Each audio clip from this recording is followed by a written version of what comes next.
نحمده ونستعينه ونستغفره ونؤمن به ونتوكل عليه ونعوذ بالله من شرور أنفسنا ومن سيئات أعمالنا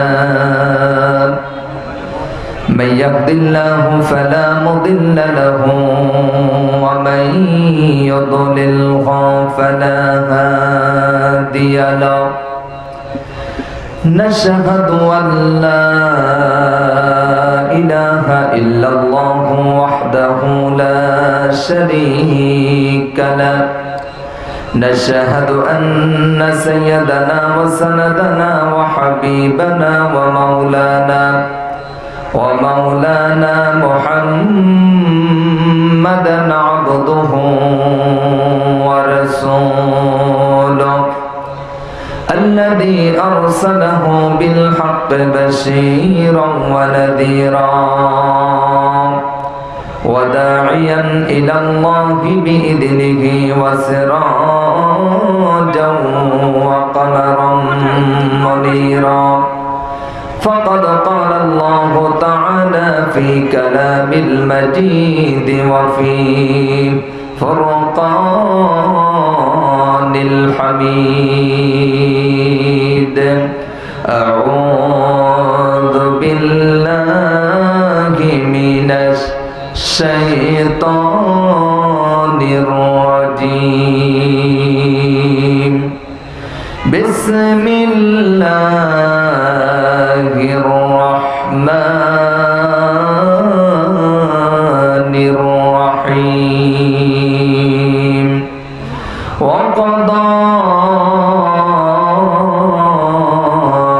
ربك ألا تعبدوا إلا إياه وبالوالدين إحسانا قال النبي صلى الله عليه وسلم تركت فيكم أمرين لو تضلوا ما تمسكتم بهما كتاب الله وسنة رسوله أو كما قال النبي عليه الصلاة والسلام تذكر করে লা ইলাহা সবাই লা ইলাহা ইল্লাল্লাহ লা ইলাহা ইল্লাল্লাহ লা ইলাহা ইল্লাল্লাহ লা ইলাহা আলহামদুলিল্লাহি রাব্বিল আলামিন। সম্মানিত ভাই এবং বন্ধুগণ, এই কালিমার সঙ্গে কি আমাদের কোনো রাগ টাগ আছে? আওয়াজ দিয়ে একটু কথা বলেন, রাগ আছে? বলেন, কালিমা পড়লে খুশি হবেন কে? আরো জোরে কোন? হয় না আল্লাহর নাম? আরো জোরে কোন?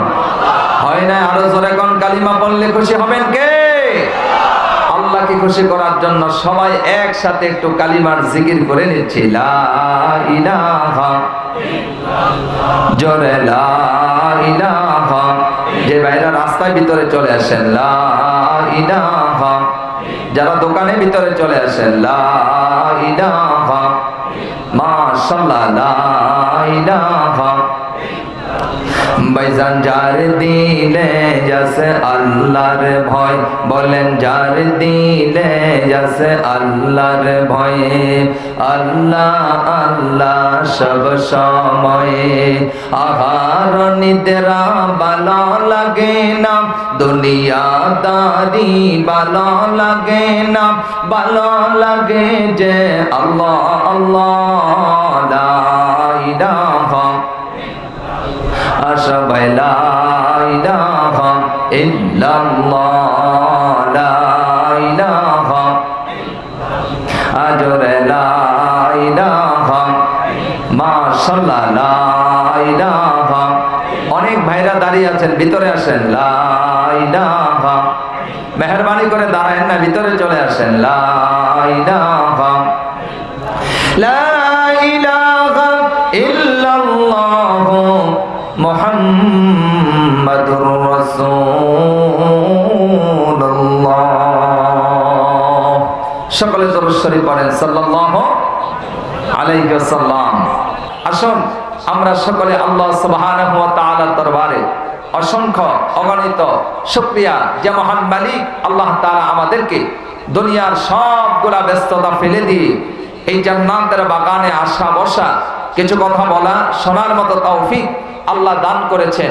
ওই মহান মালিকের দরবারে আল্লাহ সুবহানাহু ওয়া তাআলার দরবারে আসুন আমরা সকলে দল মত নির্বিশেষে আল্লাহ রব্বুল আলামিনকে খুশি করার উদ্দেশ্যে উচ্চ আওয়াজে জবান ছেড়ে আমরা সবাই কালিমাত শুকর আদায় করে নিচ্ছি আলহামদুলিল্লাহ।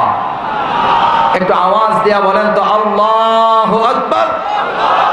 হয় নাই আল্লাহর নাম আরো বড় করে বলতে হবে আল্লাহু আকবার। লা ইলাহা ইল্লাল্লাহু আল্লাহু আকবার ওয়ালিল্লাহিল হামদ। আল্লাহ সুবহানাহু ওয়া তাআলার দরবারে আরো শুকরিয়া এজন্য যিনি আমাদেরকে আখিরি জামানার পয়গম্বর বিশ্ব নেতা বিশ্ব নবী নবীদের সভাপতি মুহাম্মদুর রাসূলুল্লাহ সাল্লাল্লাহু আলাইহি ওয়াসাল্লামের উম্মত করেছেন। এইজন্য আরো একবার কালিমাতুশ শুকর আদায় করে নিচ্ছি আলহামদুলিল্লাহ। সম্মানিত দিনী ভাইরা, আমি সময় নিব না, এর জন্য খুব তাড়াহুড়া করে বলছি। অনেক বড় বড় আলোচক সবাই এসে গেছে। আমি তো প্রতি বছরে আপনাদের এখানে আশপাশে অনেক প্রোগ্রামে দেখা হয়। আমার তেলাওয়াতকৃত আয়াত সূরা বনী ইসরাঈলের 23 নম্বর আয়াত তেলাওয়াত করেছি। এই আয়াতকে টার্গেট করে অল্প সময় কিছু কথা বলবো, বলেন ইনশাআল্লাহ। আমার তেলাওয়াতকৃত আয়াতে আমি সোজা আয়াতে ঢুকে গেলাম। আল্লাহ তাআলা বলেন ওয়াকাদা রাব্বুকা আল্লা তা'বুদু ইল্লা ইয়্যা। নবী গো, আপনার রব নির্দেশ দিয়েছেন আল্লাহ ছাড়া আর কারো ইবাদত করা যাবে। জোরে বলেন আমরা ইবাদত করব কার? আস্তে নয়, জোরে বলতে হবে ইবাদত করব কার? ইবাদত করব আল্লাহর। আল্লাহ এই কথাই বলে দিলেন। এইটা আমার মূল আলোচ্য বিষয় নয়, সংক্ষিপ্ত কথা বলবো এই বিষয়টা নিয়ে। আল্লাহ বলে আমার ইবাদতের পরে তোমাদের দায়িত্ব হলো ওয়াবিল ওয়ালিদাইনি ইহসানা, পিতা মাতার সঙ্গে সদাচরণ করো। সুবহানাল্লাহ। আল্লাহ তাআলা দেখেন আল্লাহর ইবাদতের পরে আল্লাহ আমাদেরকে যে দায়িত্ব দিলেন, আল্লাহর ইবাদতের পরে আল্লাহ পাক আমাদেরকে নির্দেশ দিলেন এইভাবে আমার ইবাদত করবা। আমার ইবাদত করার পরে তোমার দায়িত্ব হলো ওয়াবিল ওয়ালিদাইনি ইহসানা, পিতা মাতার সঙ্গে সৎ আচরণ করো, পিতা মাতার সঙ্গে ভালো আচরণ করো। আওয়াজ দিয়ে বলেন ঘোষণাটা কার? আস্তে নয়, জোরে বলেন কার? খুব মজার কিছু কথা অল্প সময় বলে যাই। আমার বন্ধুগণ, 3 জিনিসের দিকে তাকাইবেন, তাকাইলেই আল্লাহ আমলনামার ভিতরে সওয়াব দিবে। সুবহানাল্লাহ বলেন। কোন 3টা জিনিসের দিকে তাকাই থাকলে সওয়াব একটু জানার দরকার আছে না নাই? আহারে, 1 নাম্বার হলো আন-নাযারা ইলাল কোরআন। 1 নাম্বার হলো কোরআন। এই কোরআনুল কারীমের দিকে তাকাইলে আওয়াজ দিয়ে বলেন আমলনামার ভিতরে সওয়াব লিখে দিবেন কে? এমন একটা কিতাব কোরআন, এইটা পড়লে তো সওয়াব পাওয়া যায়, শুনলেও সওয়াব পাওয়া যায়। আর যদি কেউ শুধু কোরআনের দিকে তাকায় থাকে আল্লাহ পাক তার আমলনামার ভিতরে সওয়াব লিখে দেয়। সুবহানাল্লাহ। এই জন্য নবী সাল্লাল্লাহু আলাইহি ওয়াসাল্লাম হাদিসের বর্ণনার ভিতরে বলেন উম্মতেরা, তোমরা যদি তোমাদের ঘরে বরকত চাও, তোমরা যদি তোমাদের ঘরে শান্তি চাও, তোমরা যদি অভাব অনটন সব কিছু দূর করতে চাও, তাহলে আমি তোমাদের একটা আমল বলে দেই। ওই আমলটা হলো প্রতিদিন ঘরের ভিতরে কোরআনের তেলাওয়াত চালু করো। আওয়াজ দিয়া বলেন তো কোরআনুল কারীমের তেলাওয়াত যদি ঘরে ঘরে চালু করা যায়, একটু জোরে আওয়াজ দিয়া বলতে হবে ওই ঘরটা রহমত দ্বারা ভরে দিবেন কে?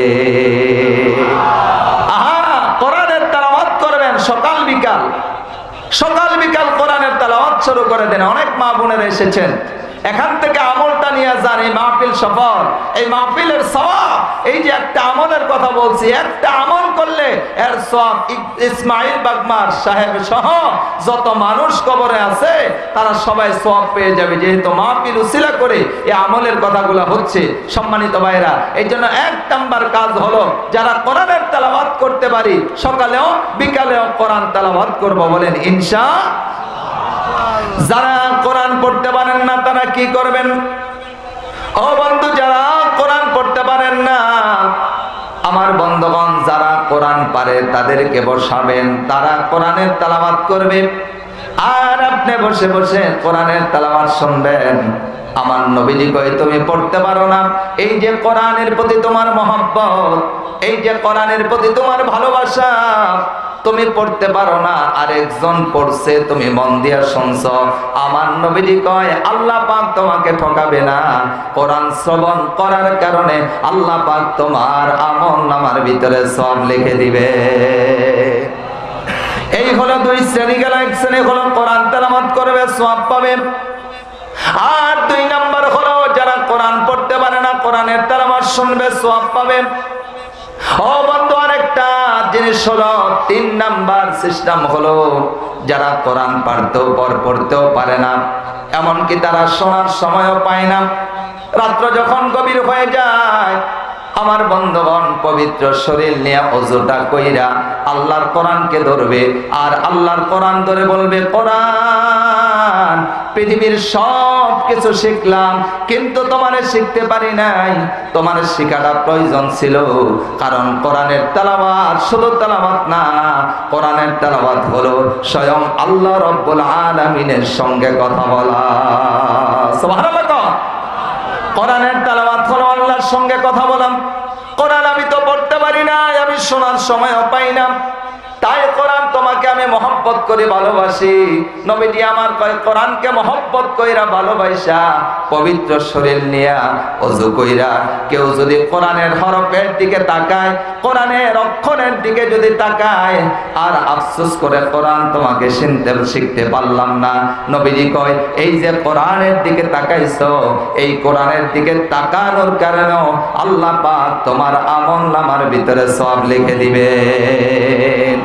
তাহলে 3 জিনিসের দিকে তাকাইলে সওয়াব পাওয়া যায়। 1 নাম্বার হলো কোরআন। আওয়াজ দিয়া বলেন, 1 নাম্বার কি? আরে জোরে বলেন না, 1 নাম্বার কি? 1 নাম্বার হলো কোরআন। কোরআনের দিকে তাকাইবেন, আমলনামার ভিতরে সওয়াব লিখে দিবেন কে? আর 2 নাম্বার হলো আন-নাযরা ইলাল কাবা। ও বন্ধু, কাবার দিকে তাকাইলে আমলনামার ভিতরে সওয়াব লিখে দিবেন কে? আমার নবীজি বলেন, কাবা, ওই কাবাটা হলো আল্লাহর ঘর। জোরে বলেন, কাবা কার ঘর? আস্তে নয়, জোরে বলেন, কার ঘর? এই কাবার উপর প্রতিদিন রহমত নাজিল হয় 120টা। জোরে বলেন, কয়টা? 120টা রহমত নাজিল হয়। যারা কাবা তাওয়াফ করে, ভালো করে বুঝুন, যারা কাবা তাওয়াফ করে তাদেরকে দেওয়া হয় 60টা, আর যারা কাবার চত্বরে নামাজ পড়ে তাদেরকে দেওয়া হয় 40টা। এই হলো 100। যারা নামাজও পড়ে না, তাওয়াফও করে না, শুধু কাবার দিকে তাকায় থাকে, আহারে কাবা তুমি কত সুন্দর, ও কাবা তোমার কত দাম, আল্লাহ তোমারে কত দামি বানাইছে, ও কাবা আল্লাহ পাক তোমারে কত সম্মানিত বানাইছে, কাবারে তোমারে দেখতে বড় ভালো লাগে। নবীজি কয়, যারা তাওয়াফ করে তারা পাবে 60টা, যারা এইভাবে নামাজ পড়ে কাবার চত্বরে তারা পাইবে 40টা। যারা নামাজও পড়ে না, তাওয়াফও করে না, শুধু কাবার দিকে তাকায় থাকে, আমলনামার ভিতরে এইভাবে তাদেরকেও আল্লাহ পাক 20টা রহমত দিয়া দন্য করে দিবে। আহা, কাবার দিকে তাকাইলেও সওয়াব পাওয়া যায়। সুবহানাল্লাহ। আমার বন্ধুগণ, এই জন্যই তো আল্লাহ পাক কোরআনুল কারীম সূরা আল বাকারা, এই সূরা আল বাকারার 124 নম্বর আয়াত আল্লাহ পাক কত সুন্দর করে বলেন, ওয়াইদি বিতালা ইব্রাহিমা রাব্বুহু বিকালিমাতিন ফাআতাম্মাহুন্না ক্বালা ইন্নী জাইলুকা লিন্নাসি ইমামা। সুবহানাল্লাহ। এই আয়াতের ভিতরে আয়াতের তাফসীর মারিফুল কোরআন, এই আয়াতের তাফসীরের মধ্যে আছে আল্লাহ পাক ইব্রাহিম আলাইহিস সালামকে অনেকগুলা পরীক্ষা নিলেন, তার মধ্যে বড় বড় পরীক্ষা হলো 5টা। জোরে বলেন, কয়টা? আস্তে নয়, জোরে বলেন, কয়টা? আমি 5টা পরীক্ষা বলবো না, যেহেতু কাবার কথা বলতে বলতেছিলাম, তাই কাবার ঘটনাটা শোনাবো। আবার বন্ধুগণ, 1 নাম্বার পরীক্ষা হলো আগুনের পরীক্ষা, 2 নাম্বার হলো সন্তান নির্বাচন দেওয়ার পরীক্ষা, 3 নাম্বার হলো সন্তান জবাই দেওয়ার পরীক্ষা, আর 4 নাম্বার হলো কাবা আল্লাহর ঘর পূর্ণ নির্মাণ করার পরীক্ষা। চিৎকার মেনে বলেন আল্লাহু আকবার। কাবার কথা বলতেছিলাম, এই কাবা আল্লাহর ঘর। আল্লাহ পাক বলছেন, ইব্রাহিম এই বাইতুল্লাহ আমার ঘরটা পূর্ণ নির্মাণ করা লাগবে। ইব্রাহিম আলাইহিস সালাম কয়, আল্লাহ তোমার ঘর আমি পূর্ণ নির্মাণ করব, এটা তো আমার সৌভাগ্য। আল্লাহ, এটা আমার সৌভাগ্য। সুবহানাল্লাহ। তাহলে বোঝা গেল আল্লাহর ঘর সবাই বানাইতে পারে। কথা বলে না, সবাই বানাইতে পারে। ইব্রাহিম আলাইহিস সালাম কয়, আল্লাহ তোমার ঘর বানাবো। আল্লাহ কয়, আমার ঘর বানাইলে তোমাকে 3টা দায়িত্ব নেওয়া লাগবে। জোরা বলেন কয়টা? আস্তে নয়, জোরা বলেন কয়টা? ইব্রাহিম আলাইহিস সালাম কয়, আল্লাহ তোমার ঘর বানাইতে যাইয়া যদি 3টা দায়িত্ব নেওয়া লাগে, অসুবিধায় আমি নিব। আল্লাহ কোন 3টা দায়িত্ব? আল্লাহ পাক বলে, ইব্রাহিম রে, আমার ঘর বানাইতে হলে 1 নাম্বার তোমাকে রাজমিস্ত্রি হওয়া লাগবে, 2 নাম্বার তোমাকে জারুদার হওয়া লাগবে, আর 3 নাম্বার তোমাকে মুয়াজ্জিন হওয়া লাগবে। ইব্রাহিম আলাইহিস সালাম কয়, আল্লাহ আমি তোমার ঘর বানাবো, বাইতুল্লাহ বানাবো, কাবা বানাবো। কাবা বানাইতে যাইয়া যদি মিস্ত্রি হওয়া লাগে হব, কাবা বানাইতে যাইয়া যদি আমাকে জারুদার হওয়া লাগে তাও হব। আল্লাহ, কাবা বানাইতে যাইয়া যদি আমাকে মুয়াজ্জিন হওয়া লাগে তাও আমি হব। তারপর তোমার ঘর আমি বানাবো। চিৎকার মেরে বলেন আল্লাহু আকবার। আল্লাহ পাক একটা ডিজাইন দিলেন, কাবাটা কেমন হবে, বাইতুল্লাহ কেমন হবে। আল্লাহ পাক ইব্রাহিম আলাইহিস সালামের হাতে একটা ডিজাইন টাকসার দিয়ে দিলেন। এত রোবট ওচা হবে, এত ফিট লম্বা হবে, এই কয়টা দরজা হবে, এই কয়টা জানালা হবে। সুবহানাল্লাহ। ইব্রাহিম আলাইহিস সালাম কাবা আল্লাহর ঘর বাইতুল্লাহ বানানোর জন্য রওনা দিছে। আল্লাহ কয়, দাঁড়াও দাঁড়াও, তুমি তো মিস্ত্রি, শুধু মিস্ত্রি একলা বানাইতে পারে না, মিস্ত্রির সঙ্গে একটা হেল্পার দরকার, আছে না নাই? আসতে কেন, জোরা বলেন, আছে না নাই? আল্লাহ কয়, হেল্পার যাও। হেল্পার কই থেকে দেবো? যাও ইব্রাহিম, হেল্পার তোমার সন্তান ইসমাইল। সুবহানাল্লাহ বলবেন না? আহা, তাফসীরে মারিফুল কোরআনের মধ্যে আছে, ইব্রাহিম আলাইহিস সালামের সন্তান ইসমাইল আলাইহিস সালাম কাবা বানাবার জন্য, পূর্ণ নির্মাণ করার জন্য পাথরগুলা কাঁধে কইরা কইরা আনে, আর ইব্রাহিম আলাইহিস সালাম এগুলা স্থাপন করে, লাগাইতে লাগাইতে লাগাইতে লাগাইতে আল্লাহ যে ডিজাইন দেখাইছে, এই ডিজাইন পর্যন্ত উঠতে আর অনেক বাকি আছে। আল্লাহরে ডাক দিয়ে কয়, আল্লাহ আমি তো আল্লাহ গোল পাই না, এখন একটা মাচা লাগবে, মাচা। আল্লাহ কয়, আমি যেহেতু কাবা পূর্ণ নির্মাণ করার দায়িত্ব তোমারে দিয়েছি, যাও, তোমার টেনশন করতে হবে না, আমি আল্লাহ মাচার ব্যবস্থা করে দিব। সুবহানাল্লাহ। হাদিসের বর্ণনার ভিতরে আসছে, নবীজি ওই পাথরের ব্যাপারে বলেছিলেন, নবীজি আমার বলেছেন, ওই কাবা পূর্ণ নির্মাণ করার সময় মাচা হিসাবে যেই পাথরটা ব্যবহার হয়েছিল, এই পাথরটা হলো একটা জান্নাতি পাথর, বিশাল বড় পাথর। সকাল বেলা এসে দেখে ইব্রাহিম আলাইহিস সালাম কয়, এত বড় পাথর, আরে এত বড় পাথর, এই পাথরের মধ্যে দাঁড়ায় আমি কাবা বানাবো, কিন্তু তারপরে পাথর তো আর সরাইতে পারবো না, ওই পাশে নিতে পারবো না। ইব্রাহিম আলাইহিস সালাম মনে মনে এই কথাগুলা বলতেছে। একটু আওয়াজ দিয়া বলেন তো, মনের খবরটাও রাখেন কে? আল্লাহ কয়, ইব্রাহিম এই পাথর যেহেতু আমি আল্লাহ মাসা হিসাবে ব্যবহারের জন্য দিয়েছি, বিশাল পাথর, বাপ বেটা সরাইতে পারবা না, টেনশন করার কোনো কারণ নাই, যাও এই পাথর কাবা এই বাইতুল্লাহ বানাইতে যতদিন লাগে, মেশিন লাগবে না, ব্যাটারি লাগবে না, চার্জ লাগবে না, ডিজেল লাগবে না, মোবিল লাগবে না, বাইতুল্লাহ বানাইতে যতদিন লাগে এই পাথর আমি আল্লাহ তোমার বাধ্য করে দিলাম। সুবহানাল্লাহ। এটা আমাদের খারাপ ডানে যাবে, খাড়া হয়ে কবে বামে যা, বামে যাবে, খাড়া হয়ে কবে সামনে যা, সামনে যাবে। একটা উদ্দেশ্য নিয়ে কথাটা বলছি আমার বন্ধুগণ। ইব্রাহিম আলাইহিস সালাম দাঁড়ায় দেখে পাথর কথা শুনে। একটা সময় বাইতুল্লাহ বানানো শেষ, যেটা বুঝাইতে চাইলাম, একটা সময় বাইতুল্লাহ বানানো শেষ। আল্লাহ পাক কয় ইব্রাহিম এবার এটা ঝাড়ু দাও। ইব্রাহিম আলাইহিস সালাম এটা ঝাড়ু দিছে। আল্লাহ পাক ডাক দিয়ে ইব্রাহিম বাইতুল্লাহ যে বানাইছো আমি তোমার দাম বাড়াই দিলাম, তোমার সন্তান ইসমাইলের দামও বাড়াই দিলাম। আবার ইব্রাহিম আলাইহিস সালাম আর ইসমাইল আলাইহিস সালাম খুশি। আল্লাহ কয় না না, চলে যেও না। এই ইব্রাহিম, এই বাইতুল্লাহ আল্লাহর ঘর, মসজিদ, এটা তোমরা শুধু বাপ বেটা বানাও নাই, তোমাদেরকে সহযোগিতা করেছিল একটা পাথর। সুবহানাল্লাহ কও। এই ইব্রাহিম এই পাথরটা নিয়ে কাবার চত্বরে লাগাই দাও। ইব্রাহিম আলাইহিস সালাম পাথরটা নিয়ে কাবার চত্বরে লাগাই দিলেন।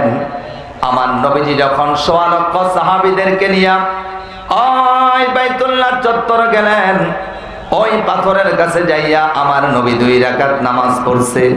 আর সাহাবীদেরকে বলল, ও সাহাবীরা তোমরাও এখানে 2 রাকাত নামাজ পড়ো।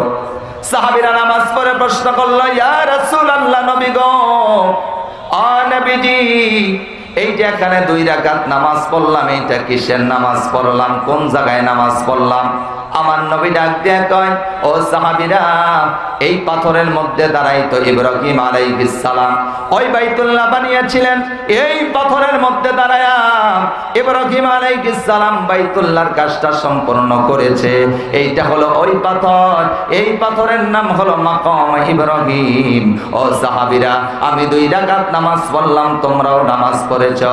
কিয়ামত পর্যন্ত যত হাজী হজ করার জন্য যায়, উমরা করার জন্য যায়, আওয়াজ দিয়া বলেন তো এই মাকামে ইব্রাহিম নামক স্থানে 2 রাকাত নামাজ আছে না নাই? আমার বন্ধুগণ, তাহলে আমি বলতেছিলাম 3 জিনিসের দিকে তাকাইলে সওয়াব। 1 নাম্বার হলো কোরআন, 2 নাম্বার হলো কাবা। ও বন্ধু, এখানে একটা তথ্য জানাই দেই। ইব্রাহিম আলাইহিস সালাম কাবা বানাইলেন, এবার ঝাড়ু দিলেন। আল্লাহ কয় আজান দাও।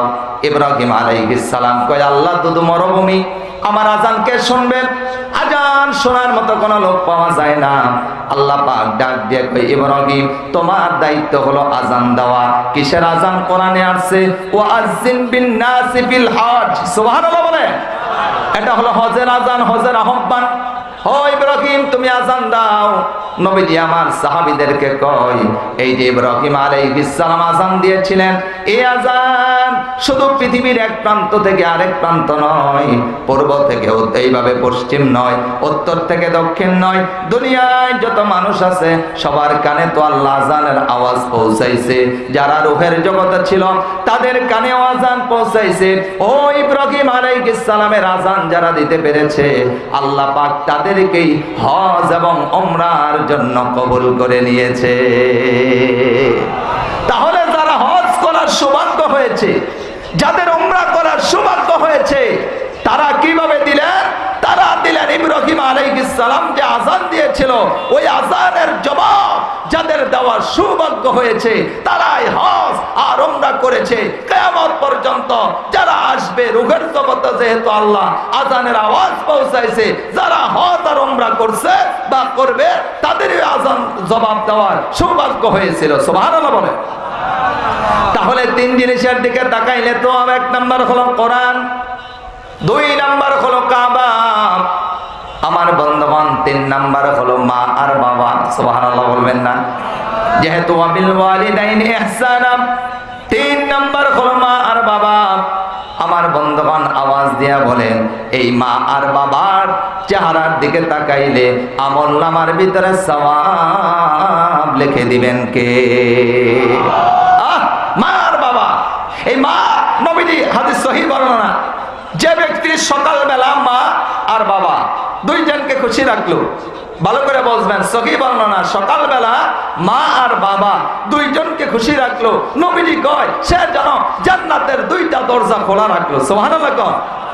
যে ব্যক্তি সকালবেলা মা অথবা বাবা একজনকে খুশি রাখলো আর একজনকে বেজার রাখলো, সে যেন জান্নাতের একটা দরজা বন্ধ করলো আর একটা দরজা খোলা রাখলো। আবার সন্ধ্যাবেলা সেম একই কথা বললেন, সন্ধ্যাবেলা মা আর বাবাকে খুশি রাখা মানে জান্নাতের দুইটা দরজা খোলা রাখা। সন্ধ্যাবেলা মা আর বাবা একজনকে খুশি রাখা আর একজনকে বেজার রাখা, জান্নাতের একটা দরজা খোলা আর একটা দরজা বন্ধ।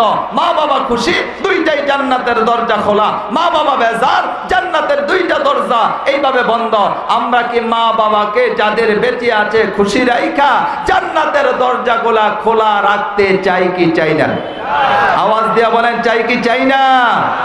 সময় আছে 5 মিনিট ইনশাআল্লাহ, এর মধ্যেই আমার বন্ধুগণ, আমার বাবাজিরা শেষ হবে। এটা বোঝাবার জন্য বলছি, মা দোয়া করলে ডাইরেক্ট কবুল, বাবা দোয়া করলে ডাইরেক্ট কবুল। সুবহানাল্লাহ। দোয়া বলতে ভালো বোঝায় মন্দ বোঝায়, ভালোটা যদি কবুল হয় তাহলে মন্দটাও কবুল হবে। কথা বলেন ঠিক কিনা? এটা বুঝাইবার লাগে একেবারে সহজ একটা ঘটনা উপস্থাপন করে 4 মিনিট বাকি আছে, এর মধ্যে আমি শেষ করবো ইনশাআল্লাহ। সম্মানিত ভাইরা, আল্লাহর একজন জলিলুল কদর নবী, যার নাম হলো হযরতে মূসা পয়গম্বর আলাইহিস সালাম। সুবহানাল্লাহ। আল্লাহরে ডাক দিয়া কয়, আল্লাহ আমারও তো জলিলুল কদর নবী বানাইলা, জান্নাতে আমার সাথী কে হবে? আল্লাহ কইতে এটা জানতে চাস? হ্যাঁ আল্লাহ আমি জানতে চাই। আল্লাহ কই এটা যদি জানতে চাও ওই দামেস্কের বাজারে চলে যাও। ওই দামেস্কের বাজারের একটা কসাই, কসাই মানে হলো গোস্ত কাটে, গোস্ত বিক্রি করে, ওই দামেস্কের বাজারের কসাই, সে হবে তোমার সঙ্গে জান্নাতের সাথী। সুবহানাল্লাহ। আবার বন্ধুগণ, মূসা আলাইহিস সালাম চলে গেলেন জান্নাতের সাথী দেখার জন্য। ওই দামেস্কের বাজারের কসাই আমার সঙ্গে জান্নাতের সাথী হবে, তার কি আমল জানার দরকার। মূসা আলাইহিস সালাম মুসাফির বেশ ধরে চলে গেলেন। ওই দামেস্কের বাজারে যাইয়া দেখে আমার বন্ধুগণ দোকান এখনো বন্ধ। একটু পরে একটা জীর্ণ শীর্ণ লোক আসছে, আইসা দোকানটা খুলল, আর এক বেটা কিছু গোস্ত দিয়ে গেল। গোস্ত গুলা বাছাই করে কিছু গোস্ত তার ব্যাগের ভিতরে ঢুকাইলো, বাকি গোস্ত গুলা বিক্রি করে দিল।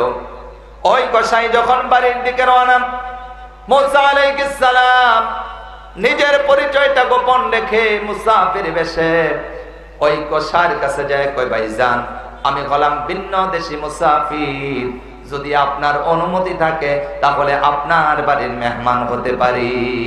সুবহানাল্লাহ। ওই বেটা বলে অসুবিধা নাই, আমার বাড়ি মেহমান হবেন, আপনি মুসাফির, এটা তো আমার সৌভাগ্য, আপনার মতো মুসাফির আমি পাইছি, চলেন চলেন। খুব আদর যত্ন করে বাড়িতে নিয়ে গেলেন, কিন্তু বাড়িতে নিয়ে বসতেছে, ভাইজান মনে কিছু করবেন না, আমার বাড়িতে রান্না বান্নার মতো কেউ নাই, শুধুমাত্র আমি রান্না বান্না করি, একটু বসে আপনার জন্য আমি একটু মেহমানদারির ব্যবস্থা করি। সুবহানাল্লাহ। মূসা আলাইহিস সালাম ভাবলেন তাহলে তো ভালোই হয়েছে, যেহেতু লোকজন নাই তাহলে দেখা যাবে তার কি আমল। মূসা আলাইহিস সালাম তার পিছনে ভালো করে লাগলেন। এবার দেখে নিজে গোস্তগুলা কাটলেন, নিজ হাতে বোনা করলেন, রান্না করলেন, নিজ হাতে রুটি বানাইলেন। মূসা আলাইহিস সালাম ভাবলেন এগুলা তো সব আমার জন্যই হবে, কিন্তু না, একটু পরে দেখে না এগুলো আমার ঘরে আসে না, পাশে আর একটা ঘর আছে, ওই ঘরের ভিতরে গোস্ত আর রুটি চলে গেছে। সুবহানাল্লাহ। মূসা আলাইহিস সালাম এবার যাইয়া আমার বন্ধুগণ তার নিজের জায়গার ভিতরে বসে রইলেন। লক্ষ্য করে দেখলেন মাথার উপর থেকে দুর্বল একটা মানুষ, জীর্ণ শীর্ণ দুর্বল একজন মহিলা, এইটারে নামাইলেন, নিজে গোসল করলেন, নিজে গোসল করালেন, আদর যত্ন করলেন, আর নিজ হাতে ওই রুটিগুলা ছিঁড়ে ছিঁড়ে গোস্তগুলা নরম করে ওই বৃদ্ধ মহিলার মুখের ভিতরে উঠাই দিলেন। মহিলা খুব সুন্দর করে খাইলেন। খানা শেষ, তার মুখটা মুছে আবার যখন নাকি আগের জায়গার ভিতরে রেখে দিবে, এমন সময় মহিলাটা ইশারা করলেন, ওই কষাই যাইয়া কানটা লাগাইলেন মুখের কাছে। ওই মহিলা জানি বিড়বিড় করে কি বলছে, মূসা নবী কয় আমি বুঝি নাই, ওখানে রাইখা আমার কাছে চলে আসছে, আর আমার কাছে আইসা বলতেছে ভাই কিছু মনে করবেন না, মেহমানদারি গ্রহণ করুন, খানার ভিতরে হাত লাগান। আবার মূসা আলাইহিস সালাম মুসাফির বেশে বসে আছে, ডাক দিয়ে কয় ভাইজান আপনার খানায় আমি হাত লাগাবো না, অতক্ষণ পর্যন্ত আগে বলেন ওই ঘরের জীর্ণ শীর্ণ মহিলাটাকে। আবার কসাই চোখের পানিগুলা ছেড়ে দিলেন, আর চোখের পানিগুলা ছেড়ে ডাক দিয়া বলেন, ও ভাই মুসাফির ওই জীর্ণ শীর্ণ দুর্বল মানুষটা হলো আমার মা। এই মা সারা দুনিয়াতে আমার আর কেউ নাই, আমি সারা মায়ের আর কেউ নাই, এটা হলো আমার মা। এবার মুসা আলাইহিস সালাম ডাক দিয়া বলে, ঠিক আছে আপনার মা সেবা করেন, যত্ন করেন, ভালো, কিন্তু আপনার মা জানি কানের কাছে কি বলছে। আবার বলতেছে আমার মা আমার জন্য একটা দোয়া করছে। কয় কি দোয়া? কয় দোয়া বললে তো আমার হাসি আসে, এত বড় দোয়া, দোয়াটা মনে হয় কবুল হবে না। কি দোয়া? কয় আমার মা প্রতিদিন আমার জন্য দোয়া করে, আল্লাহ আমার যে সন্তান আমার এত ভালোবাসে, আমার এত যত্ন করে, আমার এত খোঁজ খবর রাখে, আল্লাহ আমার সন্তানের প্রতি আমি সন্তুষ্ট। তুমি তো কইছো মায়ের দোয়া কবুল করো। আল্লাহ গো, আমি আমার সন্তানের জন্য দোয়া করলাম, আমার সন্তানকে জামানার পয়গাম্বর হযরতে মূসা নবীর সঙ্গে জান্নাতের সাথী বানাই দিও। মুসা আলাইহিস সালাম কেঁদে ফেললেন আর ডাক দিয়া বলে, ভাইজান তোমার মায়ের দোয়া আল্লাহ কবুল করে লেছে। সুবহানাল্লাহ। মায়ের তো আপনি বুঝলেন কেমনে? মুসাফির আপনি বুঝলেন কেমনে? কই আমি বুঝেছি এইভাবে, আমি মুসাফির নয়, শুধু মুসাফির ঠিক আছি, জামানার পয়গম্বর, আমার নাম মুসা। আমি আল্লাহকে জিজ্ঞাসা করেছিলাম আমার সঙ্গে জান্নাতের সাথী কে হবে, আল্লাহ জানাই দিলেন, দেখাই দিলেন দামেস্কের বাজারের কসাই তোমাকে দেখাই দিছে। এর মানে তোমার মায়ের দোয়া কবুল হয়ে গেছে। এই জন্য সম্মানিত ভাইরা, আমার শেষ কথা হলো, আমাদের যাদের মা বাবা বেঁচে আছে আওয়াজ দিয়া বলেন, তাদের প্রতি সম্মান রাখার দরকার আছে না নাই?